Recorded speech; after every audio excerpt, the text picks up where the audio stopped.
The realm of chaos, a dimension of pure magic where gods and demons rule. Here, the living mind rebels against impossible landscapes as gravity, space, and reason refuse to obey physical laws. This ether, given shape and form by the desires, thoughts, and passions of mortals, is the dark arena and battlefield for the Chaos God's great game of supremacy.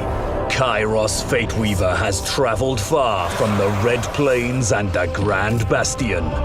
This is the domain of Tzeentch, the realm of the sorcerer, sometimes named the Crystal Labyrinth, manifests as iridescent islands and plateaus of looming spires, twisting ridges, and scintillating pathways designed to ensnare, dement, and terrorize any foolish enough to navigate its infinite avenues. Though indeed foolish, Zhao Ming's tenacity has carried him through the trials of the Chaos Wastes and into the realm of the sorcerer.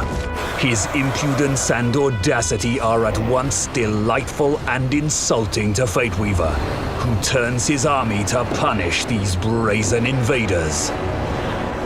Zhao Ming, the Iron Dragon, ruler of Western Cathay, possesses an interest in alchemy that borders on the excessive. Decades spent exposed to warpstone in the name of experimentation has awarded Zhao Ming rich cabals of metal and fire wizards, though may have come at the cost of his mind. Insanity and little else can explain his willing parade into Tzeentch's domain. The Iron Dragon wastes little time in beginning his attack, and Kairos Fateweaver is more than happy to allow these fragile mortals to break themselves against his magic. With a twist of his hand, Kairos casts Blue Fire of Tzeentch, bathing the approaching fools in unnatural heat. To maintain the battery, he orders his pink horrors and exalted flamers forward to fling their own brands of magic. Fateweaver is no stranger to the black powder machinations of Grand Cathay. Already he has used the jagged crystal outcroppings of the maze to conceal his Doom Knights and circumvent the bulk of Zhao Ming's forces. With no rear line to protect them, Cathay's artillery is butchered. Now behind the Iron Dragon, Fateweaver's Doom Knights continue their assault and hammer into the invaders' flanks.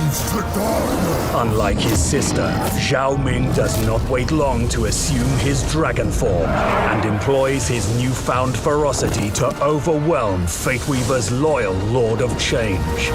Chaos descends upon the battlefield as all semblance of orderly combat is lost to a vicious fray of bloodlust and magic. Fateweaver keeps at the edge of it all and casts Tzeentch's Firestorm as a scheme passes between his twin minds, one hoping the plot succeeds, the other knowing it will. Skin rips and limbs are severed as Cathay's masses are mercilessly diced to ribbons. The Iron Dragon is chipped and dented beneath the onslaught of Fateweaver's magic. He has made a crucial error in venturing into the realm of chaos, and now his headstrong resolve may have cost him his life. Like a marionette, Miao Ying performs her fated role, riding valiantly into the fray to pluck her brother from the jaws of Qianqi, only to find herself entombed. Zhao Ming cannot withstand the assault. He falls back and allows his sister to fight in his stead. The Storm Dragon fights bravely, but as a flurry of magic descends, obscuring the battlefield, Miao Ying and her army are outmatched by Kairos Fateweaver's superior tactical mastery. The dragon siblings have no choice but to retreat from the battle, their quest for vengeance ultimately fruitless. The Bastion's fall would never be a simple task. Kairos Fateweaver knew this. But with its defenders weakened, Grand Cathay is ripe for the taking. It will belong to Qianqi in time. The machinations and schemes of the Raven God are far-reaching indeed, and the defeat of the dragon siblings has set in motion a chain of events that will herald the end of all mortal things. Fruition will be a matter of patience, and patience is a virtue the Changer of Ways hoards in abundance.